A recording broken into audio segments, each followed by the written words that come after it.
자, 지난주까지 해서 우리 창조의 내용을 우리가 함께 좀 살펴봤었습니다.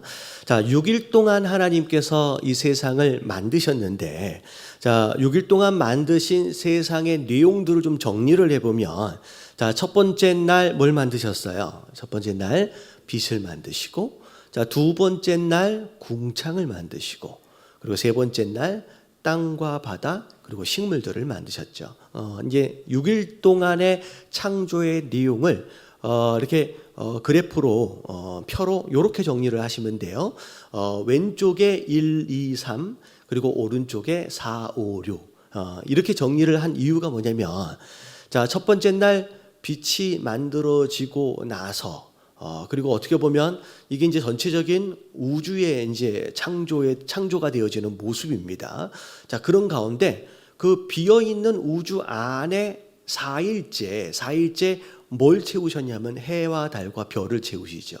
자, 그리고 두 번째 날에 궁창이 있어요. 이게 하늘인데, 자, 이게 이제 위에 위 물과 아래 물로 이렇게 나눠지잖아요. 그래서 하늘, 비어있는 그 하늘에 새가 채워지고, 자, 밑에 있는 물, 그 물 안에 물고기가 채워지고요. 그리고 3일째를 보면 땅과 바다가 이제 구분이 되어지면서 땅이 생겨요. 그리고 식물들이 생기잖아요. 어떻게 보면 땅과 식물들이 환경이 되어지고 그 환경 안에 동물과 이제 인간이 이제 창조되어지는 이런 모습으로 생각하시면 될 것 같습니다. 그래서 지난주에 함께 나눴던 내용, 첫 번째 날 어둠의 문제가 1일째 빛으로 해결이 되고, 자, 혼돈의 문제가 2일째, 3일째에 이제 궁창과 땅과 바다를 만드시는 가운데 질서와 기준이 생겨지고, 그리고 이제 4, 5, 6일째 이제 공허함의 문제가 채워짐으로 해결이 되어지는 이런 모습으로 이제 창조를 설명을 좀 드렸습니다. 자, 근데 우리가 오랫동안 신앙생활을 하고 있음에도 불구하고 하나님의 창조에 대해서 이야기를 하면 그런 마음이 이제 들을 때가 있어요. 이게 굉장히 비과학적이다라고 하는 그런 느낌, 그리고 창조의 순서와 내용들 전반적으로 여러 가지 질문들과 의문들이 또 있고요. 그리고 심지어는 그 의문을 넘어서 의심. 그래서 창조에 관해서는 어떻게 보면 신앙은 우리가 알고 있는 과학과는 좀 별개로 따로 구분해서 생각해야 한다라고, 그래야 이제 마음이 편한 것처럼 그렇게 이제 일반적으로 생각을 하게 됩니다. 자, 근데 자, 일단 먼저 말씀을 드릴게요. 자, 여러분, 오늘 설교 말씀은 좀 다른 형태로 좀 설교가 진행될 계획입니다. 일반적인 형태가 아닌 왜 이런 것까지를 설명을 할까 싶은 그런 방식으로, 그래서 아마 들으실 때 좀 다르네, 좀 어색하네 라고 좀 들려질 수 있을지라도 여러분, 창조에 관하여 좀 더 이해할 수 있도록을 위해서 제가 이제 시도를 하는 거거든요. 그러니까 들으시는 가운데 이렇게 잘 이제 이해하시고 들으시면 좋을 것 같아요. 자, 오늘 말씀을 이제 세 가지로 정리를 좀 해봤습니다. 자, 1번 같이 한번 읽어볼게요. 자, 다 같이 읽어봅니다. 시작. 하나님은 인간이 만든 과학 속에 갇혀 계시는 분이 아니다. 자, 창세기에 나오는 창조에 관한 말씀을 보면 우리가 학교를 다닐 때 배워왔던 과학책 속에 진화론과 굉장히 많은 부분에 있어서 부딪히는 부분이 없지 않아 있습니다. 이제 우리가 창조를 배우고 있음에도 불구하고 그런 과학적인 내용들로 인해서 어딘지 모르게 깨림직한 어떤 그런 부분들이 없지 않아 있지요. 자, 일단 결론서부터를 말씀을 드릴게요. 자, 고린도전서 1장 25절 말씀에 보면, 자, 같이 한번 읽어볼게요. 다 같이 시작. 하나님의 어리석음이 사람보다 지혜롭고 하나님의 약하심이 사람보다 강하니라. 자, 하나님의 말씀 안에 나와 있는 창조, 어떻게 보면 인간이 만들어낸 과학, 여러분 고린도전서 1장 25절 말씀에 근거하여 보면, 자, 누가 더 지혜로워요? 여러분, 하나님이 아무리 어리석다고 할지라도 여러분 사람보다는 지혜롭습니다. 여러분 이 결론을 먼저 우리가 믿음으로 인정하는 가운데 말씀을 들으셔야 돼요. 여러분 하나님이 우리보다 훨씬 더 지혜로우신 분임을 인정하시는 저와 여러분들 되시길 주님의 이름으로 축원합니다. 여러분 이게 굉장히 중요해요. 자, 대표적인 창조에 관한 질문들 가운데 특별히 창조의 순서 오늘 제목이었습니다. 제목 태양이 며칠째 만들어져요? 4일째 만들어지잖아요. 근데 여러분 빛은 언제부터 있었어요? 1일째 있었어요. 우리가 생각을 해보면 과학적으로 논리적으로 생각하면 어떻게 태양이 없는데 빛이 먼저 존재할 수 있느냐라는 거죠. 여러분 제가 질문을 할게요. 여러분 태양이 먼저 있어야 돼요? 빛이 먼저 있어야 돼요? 여러분 일반적인 과학적인 논리로 보면 다 어떻게 보면 태양이 먼저 있어야 빛이 있을 수 있겠죠. 왜냐하면 빛은 어디서 나오기 때문에 태양에서 나오기 때문에 이렇게 이제 생각할 수 있다는 거죠. 자, 제가 빛에 대해서 좀 설명을 드리겠습니다. 자, 요 내용은 이재만 교수님의 우주의 기원이라고 하는 그 강의를 제가 인용해서 좀 말씀을 드릴게요. 우리가 알고 있는 빛, 일반적으로 빛을 어둠을 밝히는 정도의 역할로만 생각하는 경우가 있는데 여러분 빛에 대해서 우리가 정확하게 더 정의해보고 그 역할에 대해서 바르게 좀 알 필요가 있어요. 여러분들 빛은 과학적으로 이야기하면 자 뭐라고 얘기하냐면 전자기적 에너지의 모든 영역을 빛이라고 이야기를 합니다.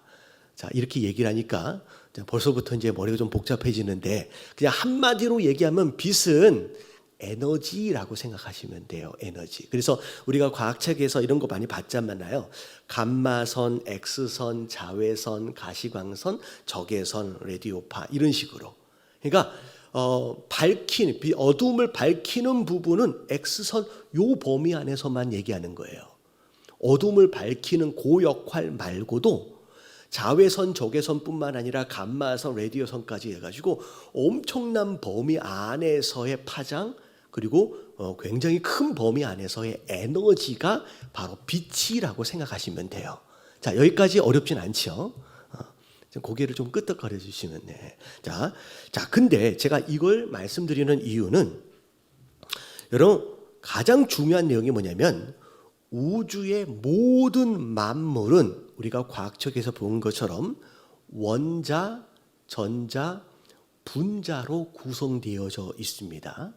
근데 이 원자, 전자, 분자는 반드시 빛의 에너지를 흡수할 때만 활성화되어져요. 그리고 자기 역할을 하며 존재할 수 있습니다. 다시 말하면 빛이 없으면 어떤 물질도 존재하거나 역할을 할 수가 없어요. 여러분 이게 과학적으로 증명된 내용이에요. 자, 그렇다면 여러분 태양은 무엇으로 만들어져 있어요? 여러분 가보진 않았지만 과학자들이 73%의 수소와 25%의 헬륨으로 구성되어 있다라고 얘기를 합니다. 다시 말하면 이 수소와 헬륨이 조직이 되어지고 자기 역할을 감당하려면 빛으로 인하여서 에너지를 흡수해야 하고 그리고 그 에너지로 인하여 활성화가 되고 그것으로 인하여 빛을 낼 수가 있는 거예요. 다시 말하면 태양조차도 자 뭐가 없으면 안 돼요. 빛이라고 하는 에너지가 없으면 태양이라고 하는 존재 자체가 불가능하고 빛을 내는 것 자체는 더 불가능한 일이 되어버린다는 거예요. 자, 다시 좀 질문할게요. 여러분 태양이 먼저 있어야 돼요? 빛이 먼저 있어야 돼요? 여러분 빛이 먼저 있어야 돼요. 빛이 먼저 있어야 태양이 존재하고 빛이 먼저 있어줘야 태양에서 빛을 낼 수 있는 역할이 가능해진다는 거예요. 자, 이걸 제가 이렇게 자세하게 설명드리는 이유, 더 중요한 이유는 뭐냐면 이 원자, 전자, 분자에 대한 실제적인 발견은 여러분 몇 년도에 있어졌냐면 1800년도에 있어졌어요. 불과 200년 전이에요. 실제로 이 원자, 분자, 이 모든 전자에 대하여 빛으로 인하여 활성화된다라고 하는 이것조차도 불과 발견된 지 200년 전이에요. 여러분 그 전에는 여러분 원자가 있는지 분자가 있는지 알았어요? 몰랐어요? 여러분 고대 이집트에 개념은 있었지만 이게 뭔지 자체도 몰랐어요. 여러분 200년 전 그 전에는요. 그리고 이것들이 빛의 에너지를 흡수해야지만 존재하고 그것으로 인하여 활성화가 되고 이런 개념 자체는 200년 전에는요 아무것도 모르는 상태였다는 거예요. 자, 이게 무엇을 얘기하느냐? 여러분 과학은요, 여러분 200년 전의 과학, 그 이전의 과학은 이것조차도 모르고 있는 상태에서 마치 뭔가를 다 아는 것처럼 주장을 하다가 그제서야 200년 전에 발견을 한 거예요. 여러분 이게 과학의 현 주소입니다. 여러분 과학은요 아직도 모르는 것이 너무나도 많고요. 앞으로도 다시 더 발견하고 더 깨달아야 할 부분들이 무궁무진하게 많이 남아있는 것이라는 거예요. 근데 오늘날 과학이 마치 모든 걸 다 아는 것처럼 마치 진리인 것처럼 그게 정답인 것처럼 주장하고 있다는 거예요. 아직도 모르는 것이 그렇게도 많은데. 자, 말씀드릴게요. 여러분 누가 똑똑해요?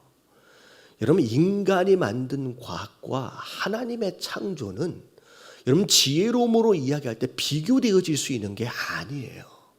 여러분 깨달아지시길 주님의 이름으로 축원합니다. 과학적으로 뭐가 이해가 안 되고 아니요. 그 과학은 여러분 100년이 지나면요. 무엇인가 또 수정되고 또 발견될 그 완전하지 못한 이론일 뿐이라는 거예요. 이런 완벽한 하나님의 창조를 이런 과학 속 안에 가두어 두지 마시게 되길 주님의 이름으로 축원합니다. 여러분 우리의 신앙은 여기서부터 시작돼야 돼요. 우리가 뭘 많이 연구해서 뭔가를 많이 발견했다라고 할지라도 여러분 하나님이 그 안에 들어오실 수 있는 분이 아니다라고 하는 것을 인정하지 못하면 말씀을 볼 때마다 우리 지식 속에서 우리가 만들어낸 요만한 과학 속에서 자꾸 하나님을 끼워 맞추려고 하는 시도들이 일어난다라는 거예요. 여러분 이게 잘못된 거예요. 여러분 하나님의 창조의 범위 안에서 보면 과학은 요만한 밥풀도 안 되는 거예요. 여러분 깨달아지시길 주님의 이름으로 축원합니다. 제가 예 하나만 들어드릴게요. 어떤 집에 쥐들이 모여 살았대요. 근데 이 쥐들이 이렇게 보니까 아침마다 거실에 큰 이제 검정색 박스 하나가 있는데 아침마다 그 검정색 박스에서 소리가 나는 거예요. 소리가 자꾸. 근데 도대체 저 소리는 왜 나는 걸까?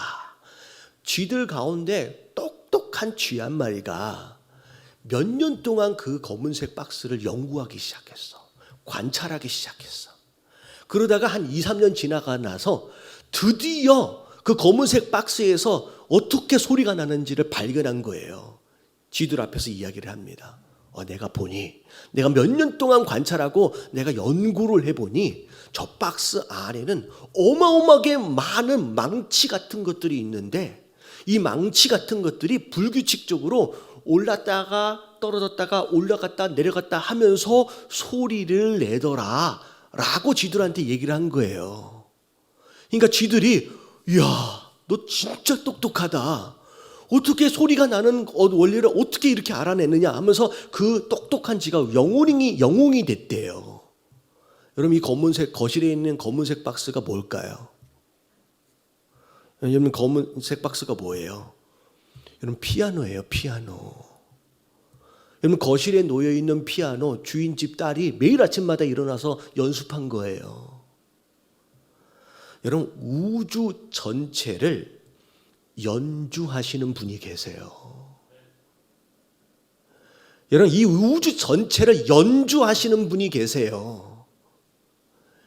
인간의 과학이라는 것은 단지 망치들이 오락내리락 하면서 소리내는 그 정도 하나를 발견해 놓고 우주 전체를 연주하고 계시는 그 연주자를 보지 못하는 거예요. 이러면 이런 우리 인간의 한계, 여러분 그 안에서 우리의 신앙이 갇혀 있으면 안 된다는 거 여러분 깨달아지시길 주님의 이름으로 축원합니다. 여러분 우리가 창조에 관해서 말씀을 볼 때 여러분 하나님 앞에서 겸손해질 필요가 있습니다. 여러분 욥기를 보면 욥이 하나님과 여러 가지 대화들이 있어져요. 그러니까 대화가 아니라 하나님 앞에 하소연하는 거죠. 마치 스스로 굉장히 이성적이고 논리적인 것처럼 왜 내가 고난을 받아야 되는지 자기의 결백을 하나님 앞에 막 주장합니다. 근데 나중에 이 욥이 하나님을 딱 만나요. 여러분 욥에게 하나님이 말씀하신 것은 내가 창조주 하나님이다라고 하는 것을 반복적으로 말씀하시는데 그 창조주 하나님에 대하여 깨닫고 난 뒤에 욥이 한 고백의 내용을 보면 자 욥기 42장 1절부터 4절까지 말씀.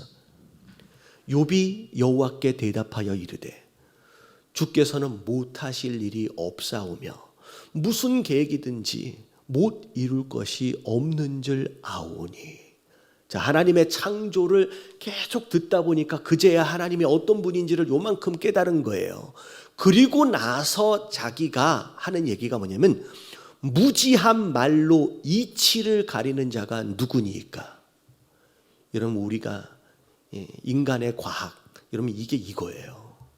무지한 말로 하나님 앞에서 요만큼 깨달아 놓고 이것을 다 창조하시고 이걸 전체를 연주하고 계시는 그 하나님 앞에서 무지한 자지요. 뭐가 옳으니 뭐가 그르니라고 하는 것을 이치를 가리고 있다는 거예요. 그게 자기의 모습이라는 거예요. 나는 깨닫지도 못한 일을 말하였대요. 스스로 알 수도 없고 헤아리기도 어려운 일을 말하였도다. 창조가 과학적이지 않다고요.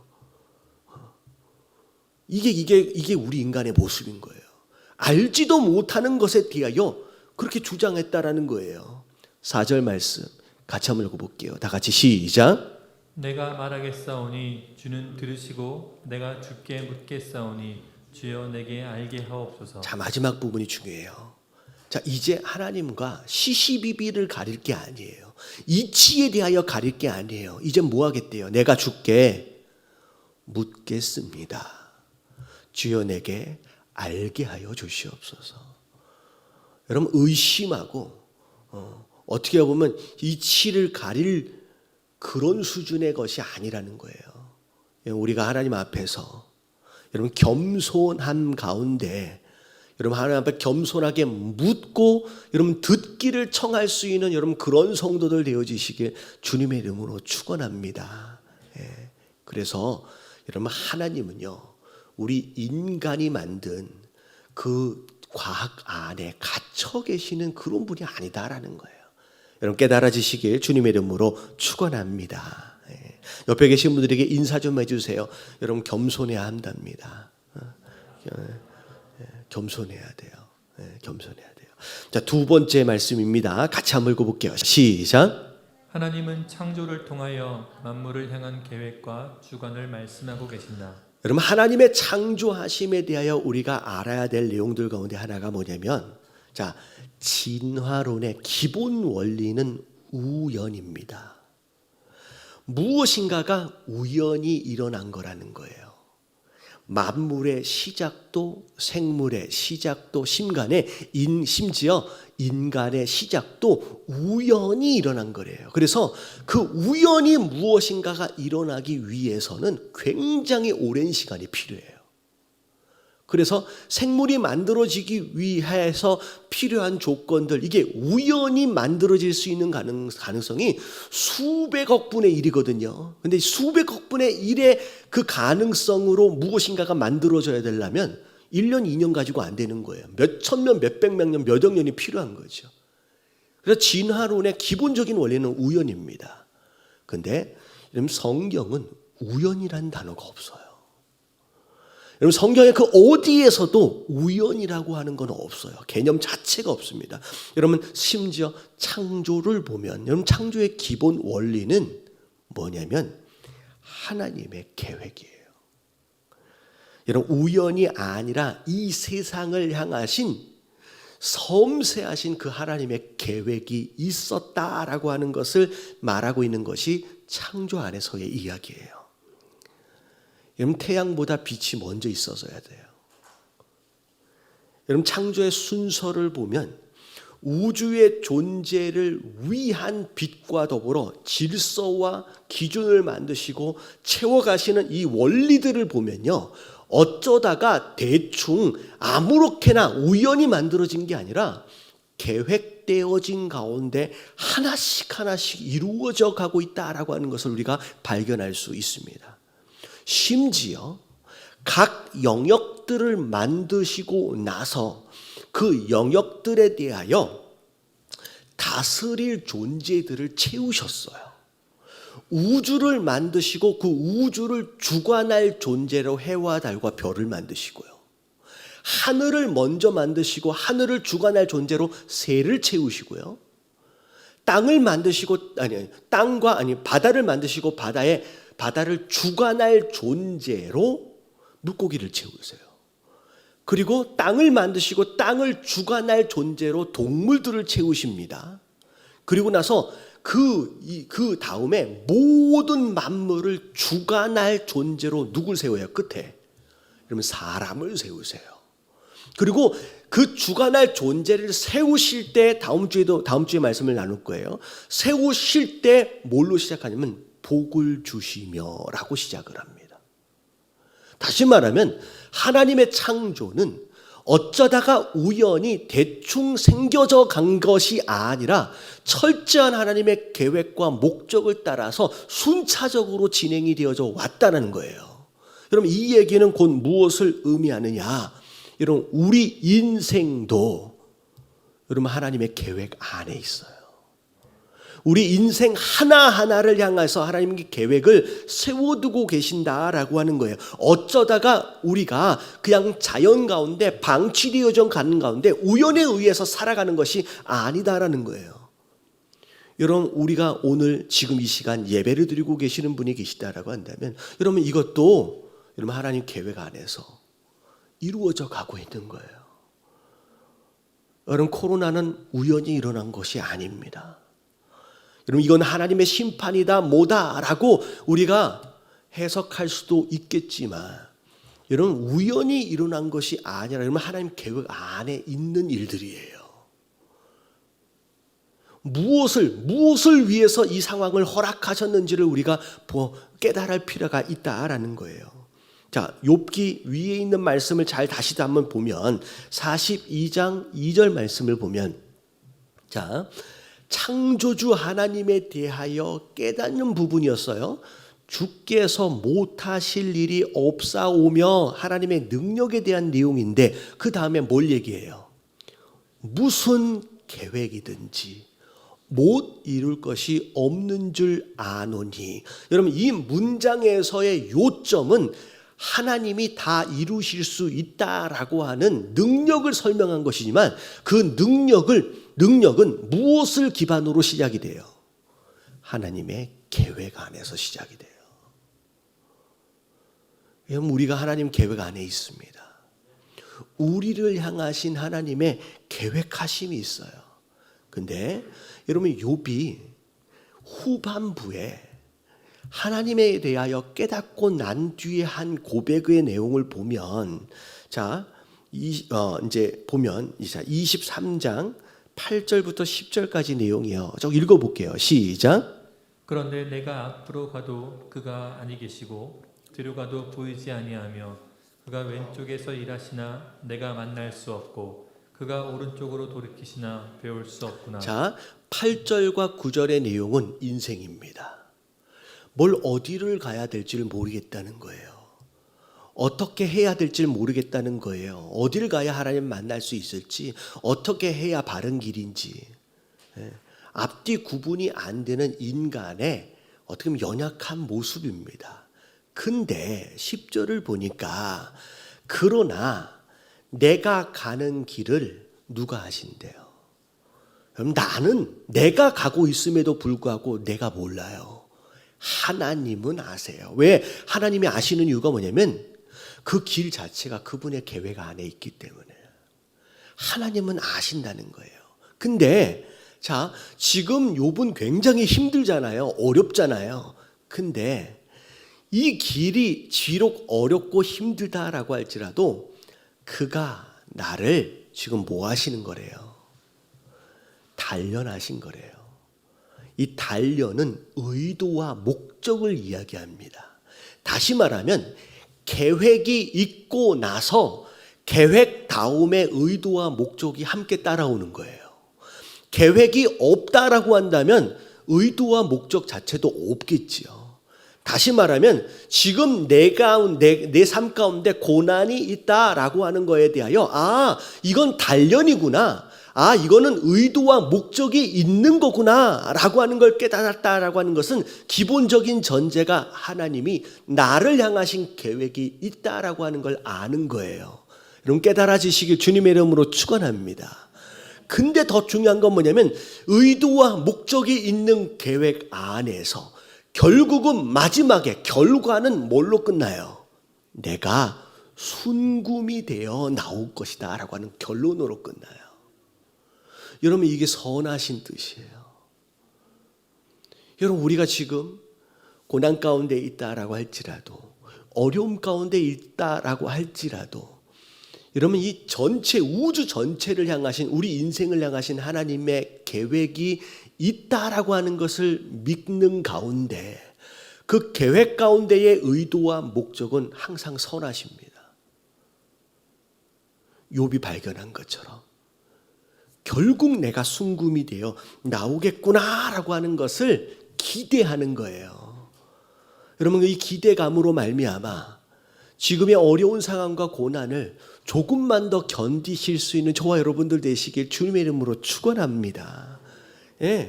하나님의 계획은 선하시다는 거예요. 그래서 예레미야 애가 3장 33절 말씀 우리가 잘 알고 있는 말씀 같이 한번 읽어볼게요. 하나님의 본심이에요. 다 같이 시작. 주께서 인생으로 고생하게 하시며 근심하게 하심은 본심이 아니시로다. 고생하고 근심하며 사는 거 이게 원래 하나님의 마음이 아니라는 거예요. 그게 하나님의 마음이 아니래요. 예레미야 29장 11절 말씀을 보면 자 여호와의 말씀이니라. 너희를 향한 나의 생각을 내가 아나니. 내가 너희를 향하여 계획이 있다는 얘기예요. 결국 뭐예요? 평안이래요. 재앙이 아니래요. 너희에게 뭘 주시겠대요? 미래와 희망을 주는 것이다 라고 말씀하고 계시는 거예요. 여러분 이 하나님의 창조 속에서 우리가 알아야 될 거 이런 우연이는 아니에요. 하나님의 계획입니다. 우리를 향하신 하나님의 계획이 있다는 거예요. 근데 그 계획의 끝은 이러면 선을 이루실 거예요. 우리에게 평안을 주시고 미래와 희망을 주시는 거라는 거예요.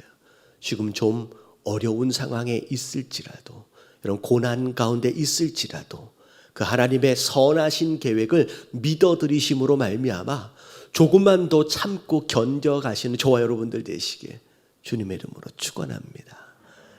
옆에 계신 분들에게 이번에는 인사할 때 혹시 계시면 손 이렇게 한번 꽉 잡아주시면서 조금만 참고 견딥시다.